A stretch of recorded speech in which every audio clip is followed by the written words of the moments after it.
Halo teman-teman, Assalamualaikum warahmatullahi wabarakatuh. Di dalam video ini, masih di Jago Instagram, kita akan ngebahas tentang viral marketing konten Instagram. Jadi konten apa saja yang bisa viral di dalam Instagram, ya?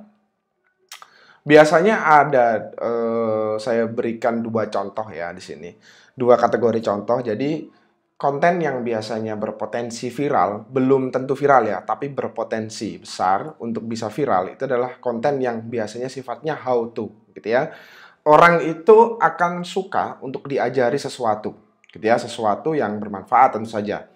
Jadi kontennya itu misalkan mengajari untuk berbisnis online, tips and tricks, sesuatu, misalkan bagaimana cara mendapatkan penghasilan 500 juta dalam 1 bulan. Konten-konten seperti itu biasanya sangat-sangat disukai orang. Terus yang kedua, dengan adanya how to ini biasanya dia akan memberi impact kepada banyak orang, gitu ya. Dari orang satu ada turunannya, orang dua ada turunannya. Nah, inilah yang akan menyebabkan konten kita menjadi viral, gitu ya.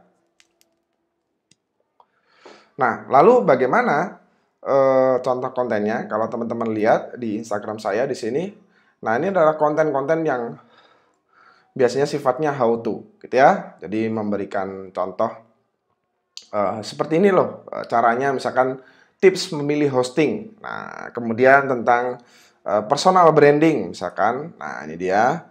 Kalau teman-teman lihat, kemudian ada penjelasan tentang PLR. Kemudian ada cara mendapatkan profit 10 juta minimal tiap bulan. Nah, itu di situ biasanya dia akan berpotensi viral, gitu ya. Nah, kenapa saya bilang berpotensi viral? Karena belum pasti gitu ya, karena ada banyak faktor, misalkan Instagram hashtagnya yang digunakan, kemudian captionnya, atau bahkan kualitas gambarnya, gitu ya. Jadi itu hanya berpotensi. Setiap konten di dalam Instagram itu biasanya tidak pasti viral, gitu ya, belum tentu viral. Nah, tapi usaha dari kita adalah membuat konten-konten itu semakin viral dengan cara menggunakan hashtag, gitu ya. Ini ada penjelasan dari saya tentang hashtag.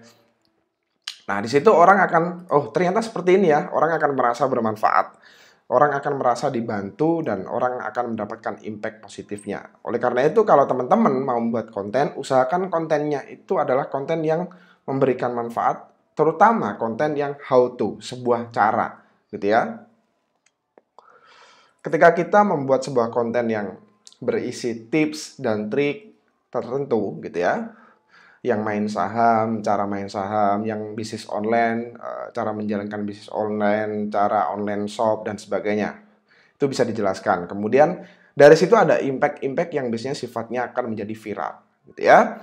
Jadi kurang lebih seperti itu, konten viral marketing itu bisa dibuat, bisa viral bukan sebuah kebetulan. Jadi teman-teman harus membuatnya dengan dua cara barusan. Oke, dari saya itu saja dulu. Terima kasih. Wassalamualaikum warahmatullahi wabarakatuh.